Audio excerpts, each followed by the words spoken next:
Hello, everyone, and welcome to Slippy and Thrifty Show. I am Thrifty, and that is, Slippy.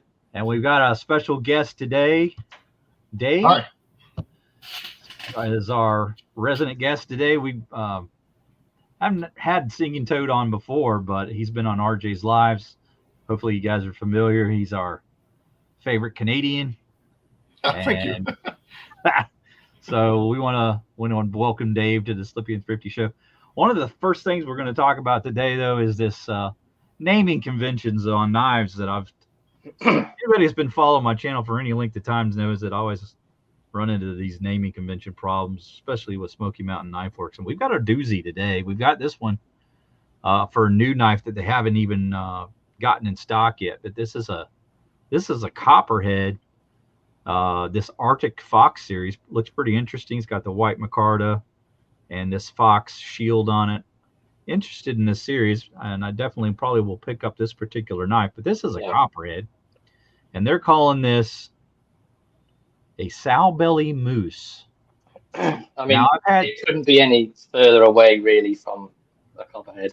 Those two parts. Yeah, I've had problems with the naming before, but this might be tops in terms of just completely incorrect. It's not a sow belly. It's not a moose, and I've never seen a sow belly moose, even if there was a sow belly moose. But this is definitely not one. This is a copperhead. So, just kind of a funny little bit there at the beginning. I wanted to show. You got any more to say about that, Slippy? I mean, even the previous ones have not been this big. Like the Cattleman you did recently, that's just a jackknife. The Cattleman is pretty much a Stockman sort of blades on a equal end pattern, minus the spade blade for a punch. I can't remember some of the other ones they did, but they were being sort of, you would kind of go, yeah, it could be that. But this is, honestly, it's like night and day. It's not even similar. I mean, they just kind of created something out of thin air with this one. Anyway, I'm wondering if they just have like a hat with all the traditional knife patterns in. They kind of go like, they close their eyes and just go, "This is a sow belly moose." Yeah, I know, Dave. You're not real familiar with the traditional stuff. You're still kind of weaning yourself on it. But I just was curious. Have you ever heard of is there any Canadian sow belly moose? Is there any? Is that a thing there? Have you ever heard of a sow belly moose? It's like, there's a very limited hunting season on them. Yeah. It requires a special license that is very hard to get. You have to live way up in the Yukon to get that license. No, I've never heard of such a thing. And, all right. So all I was going to say is that maybe they do this to troll you, John. Yeah, like, we know John's coming on the website. Let's just make up these bogus names to bug the crap out of them. There might be something to that because they know I love the sow belly, and then they throw this moose part on there on top of it. But it's like a pig and a moose had a baby. Then we got a sow belly moose, maybe? I don't know. Anyway, moving on. All right, so this next video clip we're going to talk about is one from Benchmade.tv. They're kind of like the channel that's similar to, if you've ever seen the program, How It's Made. They just kind of talk about how they make different products and particular brands. That they're talking about today is the Buck 110. So it's got some nice, interesting clips in here with Chuck Buck talking. And so, yeah, we're just going to play this through and maybe make some commentary during the video, but we'll watch it all the way through.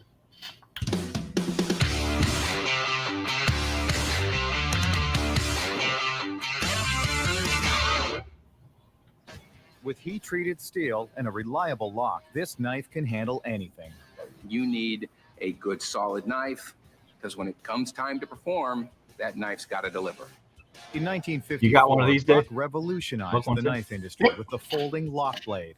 It represented one of the only folding lock knives that you could truly depend on. Here at the Buck factory, they're all about the blade. And for the 110 folding hunter, the blade is everything. The blade starts with a coil of steel. Blanks are cut from the coil of steel, then go through a process called double disc. The double disc machine is two electric motors that drive a giant surface grinding wheel. The grinding wheels shave the blades down to the general knife shape. At this time, the steel is relatively soft. A notch is cut that will allow the blade to fold into the handle. and a logo is stamped on. Before the knives are hard, that allows us to imprint into the side of the steel the Buck logo. Next, to make the blades buck tough, the steel is hardened through a 3-step heat process. Heat treat is really where the Buck magic takes place. It starts with high heat, followed by extreme cold, then the final medium heat treatment. The heat This is pretty much the most interesting bit for me, is the heat treatment. To make it corrosion How they can take like a sort of a lower end steel and make it outperform higher end steels. Optimum hardness and toughness. The only way to know if the blade has optimum hardness is to test it. It's going to go all the way down, and what that does is it brings the diamond needle into the blade. The test measures how far into the surface the machine can force the diamond tip. The deeper the indent, the softer the metal. That machine is very consistent in telling us the hardness. With the correct hardness, the blades go back for another grinding to remove additional excess material and hone the blade shape. Final double disc is where, following heat treat, we kind of dial it in to get just an exact thickness for production specifications. The blades are tumbled to remove any burrs and sharp edges. Then, to create the cutting edge, the blades are inserted into a fine grinding machine that will taper the edge at a 45-degree angle. That's So beautiful you have hollow a thick grind. backbone down the back of the knife, but the knife blade comes down Nice to a and very machines. thin edge. Next, a So it's flat grinding grinder both sides of the- tapers the back sides edge at of the the same blade time. from the center to the tip. This creates the point on the knife. So the back of the blade isn't Love a tip sharpened, point. but this edge just thins that point, so it improves puncturability. Perfecting the hunting knife has taken 4 generations of Buck families, starting in 1902. My great-grandfather started making knives when he was 12 in Leavenworth, Kansas, working in a blacksmith shop. It wasn't until World War II that he was able to think about it as a business. The call went out for weapons for the servicemen, so he says, well, I can make knives for them. After the war, Hoyt Buck, along with his eldest son Alfred, were making approximately 25 knives a week. What we're doing right now is doing, 6,000 to 7,000 knives a day. To make 7,000 knives a day, Nuts. Buck had The to amount they do sharpen in a their day. assembly time down to an efficient 15 minutes a knife. So what they do is they actually build the knife on pins that are already pre-set up. The pin inserter machine withdraws those pins at the same time pushing rivets into their place. Fully assembled, the knife is buffed and polished. So what we need to do is buff it. Then we got I wish I had a workshop like that. out to get the compound Yeah. and figure it out. A final sharpening creates the perfect There's the edge guy. on the It's blade. not always having the best day, This right? process, we want to get the edge on the blade. And needs Dude, that's to a be Wednesday about 15 edge there. degrees on each He looks a side. little tired. And then we Fridays- sharpen the the Friday daylights out edges of are that the thing one and that it's suck. done. The blade perfectly Friday, honed. 5 It's p.m. onto edge is the final ones that suck. inspection and packaging. And Monday morning. We got to check for Yeah. scratches, dings, different various stuff like that. With Mikey. a worldwide reputation How for old is that kid? manufacturing top-of-the-line knives, these Like he was blades about need to be 15. perfect before leaving the building. Final inspection is easily the most important part of the job. Now we know who to Buck blame. knives is If pretty we much did on anything its wrong. name. It's Mikey's fault. And that Child quality labor going comes on from there. 4 generations of Buck. We have a multi kid looks the same age as my son. We have to live with, and we take it seriously. He's 13. All right, so there you go. What do you think, guys? That's a- Pretty interesting It's a video. fantastic video. Yeah, I love the bit about the hardening of the blade steel. As I said during it, that's the most interesting part for me. How they can take like a 420 and it outperforms stuff way more expensive than it. Right. I can It's- personally it's- attest to that because I sharpen my knives quite well, not frequently, but when they're needed. And definitely any of my Buck knives, their 420 takes a little bit more effort to sharpen than say a Gerber or a Leatherman, using the same steel. Right. Yeah. You have a 110, Dave? Yep. Actually, I just put it away. All right. had it queued up, and then I thought we were changing subjects, so I put it away. But yeah, there's the 110 right there. Oh, is that the quick thumb stud on there as well? Yeah. Yeah. I'll put the other side here. So everything is backwards for me. I move left and it goes right. Right. Yeah, so yeah, I did add that thumb stud. That does not come with the knife stock. Yeah, I got the same stud on my 112. Yeah. Actually, on my 112 Ranger, I have the same thumb stud as well. Mm.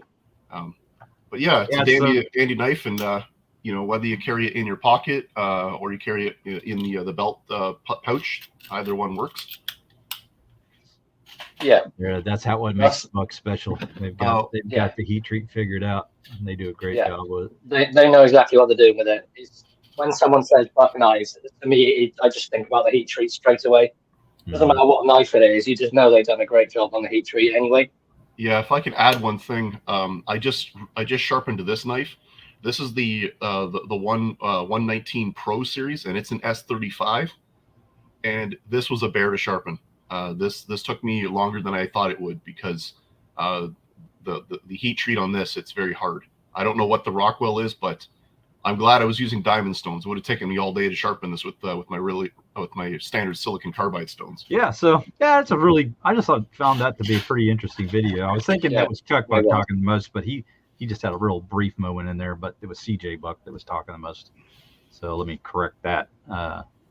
But the entire process is really fascinating, and anytime you get an opportunity to see like some of the machines that they use and all that sort of thing, I think that's pretty fascinating. Like you can see how they went from the blanks to the double-sided grind on that one particular machine.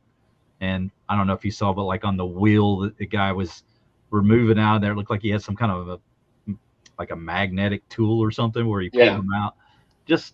I mean, I could go back and watch little details like that. Yeah, go back and watch it several times to pick up new things every time, you know, just little details like that. But just everything about it, like the whole process. Like, you know, they said they were making when they first started 25 knives a week, and now they said they were making 8,000 knives a day. Something like just the quantity is ridiculous. It's what, like, obviously from the growth of the company and, you know, the machinery they've introduced is a ridiculous amount a day. And 15 minutes, they said, for a 110.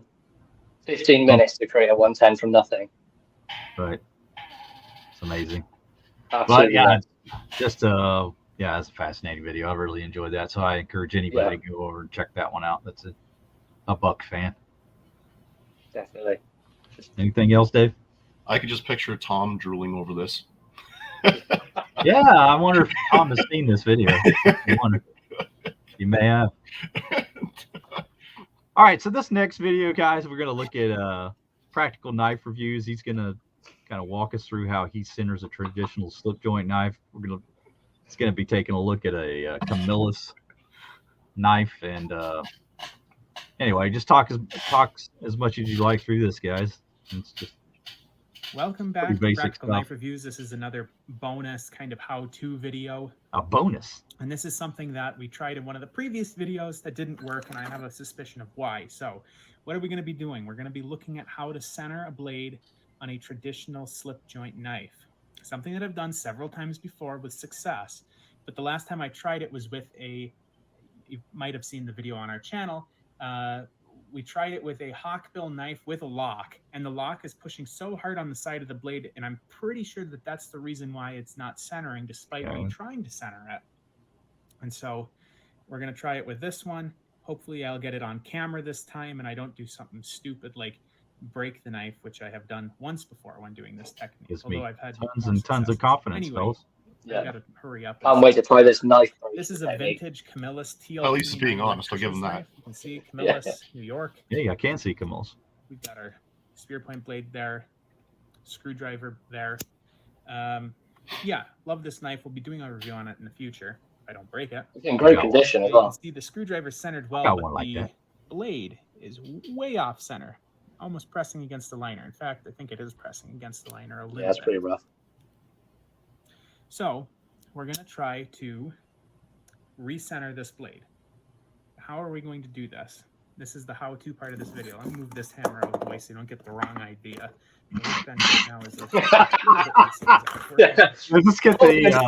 get a hammer out and just bash it to bits until it's straight. We wouldn't give the wrong impression. So, the encouragement device. First of all, you're going to need the knife that needs to be centered.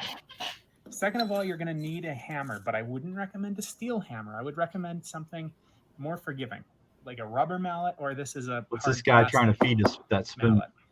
And you're going to need something to push in the blade. This is just some. I'm not liking the spoon. Smoking crack before the show. Fine. You have a cloth, that'll work fine. Whatever. It's just maybe he just gets hungry. He's got a can of beans nearby. So, first thing to do is look at what way your blade is favoring. I get hungry sometimes when making videos. Is favoring, if you're looking at it from this way, where the point is pointing towards you, the blade is off to the left. So we need it to go to the right. How are we going to do that? This is how. This is how. You're going to open the blade halfway. This one has a half stop. It works whether it has a half stop or not. You're going to open the blade halfway. You're going to lay it on the side that it is favoring. So again, this is favoring the left.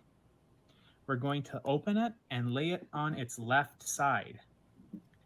Now, I'll tell you what the idea is here before I cover it. You're just straight up going to hit it with a mallet. Basically, what's going to happen is we're going to cover here to cushion the blow. He is, isn't it? He's going to hit it with a mallet. Essentially, going to be hitting right here in front of the ricasso of the blade. So hit it right on the weakest part of the blade. Planning on hitting. You don't want to like whack it, but we're going to be doing fairly steady taps on it. You want to go a little bit at a time because you can overshoot it. I've done that. You just turn it around and go back the other way. But what you really need to make sure is that you don't have this thing bouncing, because that's going to increase the amount of stress that the knife is taking. Wouldn't recommend doing it on a knife that doesn't have a metal bolster and has a fragile material like horn or bone. If you don't have a bolster and it's a fragile material, you might crack it during this. But this one is hard plastic and has a bolster, so we should be pretty safe on the handle not breaking. Just make sure that we don't break the blade. So again, let's look at where we are to begin with. Way off to the left. Okay. We're going to lay it here. We're going to lay this here. And you like to turn it this way. This is giving me anxiety. I can hold down the tip. I'm just waiting for the blade to break. Hold down the handle. I just thought it was getting his fingers. That's giving me more anxiety than the blade. And now we're just going to start. Reminds me of that scene from Alien. Right here. Where they're stabbing a knife around the fingers. You're going to want to go around a little bit. But like I said, you're pretty much, I don't know if you can hear me over the banging, but if you can. Not really. You're pretty much aiming right for the front of that ricasso, just in front of it. But you can aim around just a little bit. Let's see if we've moved it at all yet. Likely haven't. It's pretty much the same. So then we keep doing it. You bang it harder? And you just keep doing it until you get to where you want. Well, that's awfully close to that. Again, keep in your mind, you don't want the blade to be bouncing against the table, so you really do have to do a good job of. How do you say bouncing, Dave? It down. Bouncing? Hey.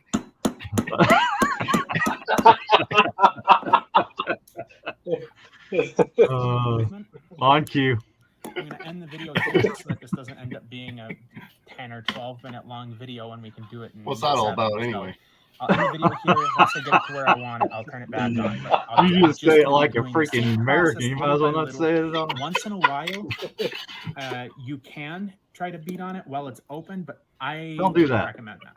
That's how I broke. Half stop. You just told us at the beginning you should do it that way. Staying at the 50% position. Anyway, we'll be back in. I'll be back. I don't know if I'd want to try this, you know.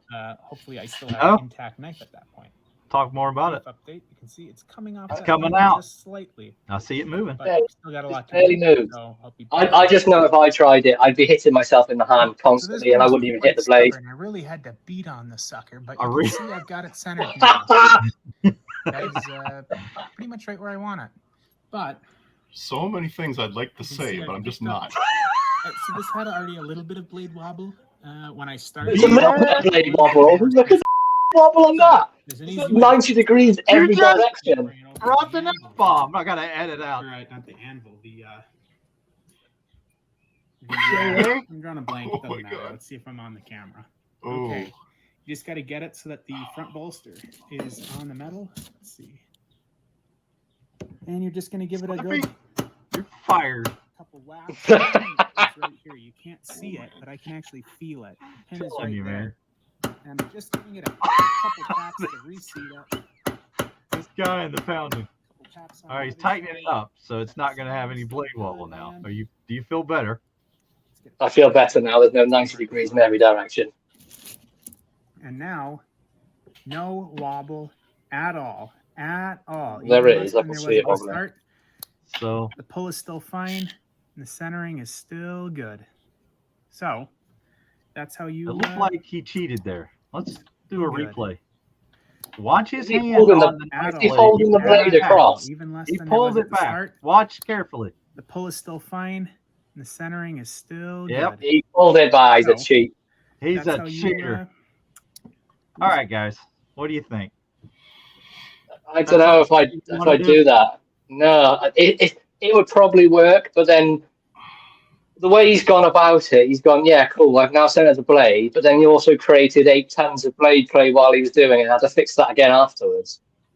I can only imagine that fixing the blade play would probably put the blade back into the wrong position again. Yeah, because he had to pull the blade back whenever he showed the centering again. Right? I'm willing to bet that if he moved his hand away, the blade would be back touching the liner. I don't think this works. I'm not sure about this one, to be honest with you guys. I'm not experienced enough in this sort of work to know for sure, but I have my doubts. All right, so let me give you a little follow-up. I've attempted something similar to this on a knife that I didn't really care about. Okay. And I had success. What, doing this thing? Yeah, and I didn't have blade wobble when I was done, and I didn't have to cheat and pull the blade back to the center to make it look better than it actually was.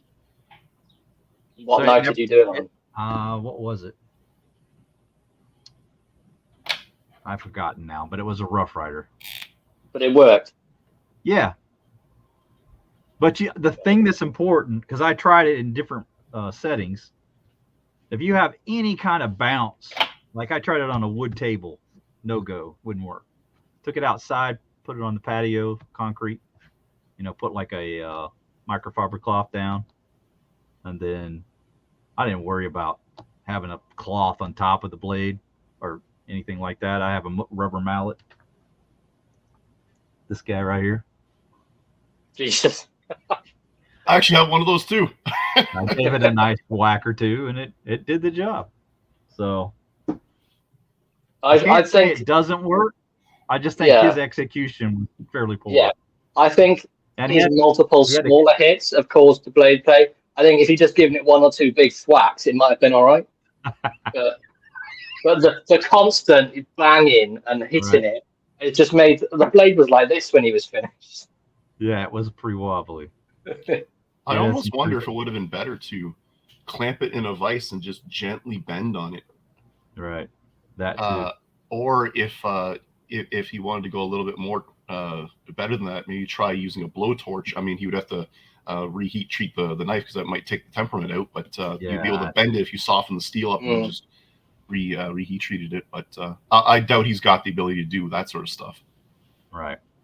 That's kind of what I'm thinking too. Like, once you do that, then you've kind of done something that's not, you can't go back from there. So the heat thing. I'm just not sold on it. Yeah. But basically all comes down to like how much does that centering bother you, right? I guess it's all about what you paid for it. Yeah. And with something like that, electrician's knife, you probably only paid $15. And experiment all you'd like. I'm not going to try to tell people what to do with their money nor with their knives. So I'm not going to bash him for trying or doing anything like that. It's just, you crack on ahead. If you want to give it a go, fix it, go for it. To me, it's just interesting to see what people. I just was curious, I guess, what people felt about this particular technique, and like. I don't like the continuous banging. I think there's too many hits and not enough force. So you want like 1-2 big knocks to be done with it, right? Yeah, because I think it's the continuous little hits that is separating the pivot and the bolsters out. I think 1 or 2, and it would just be enough to shock it without doing too much opening. Yeah.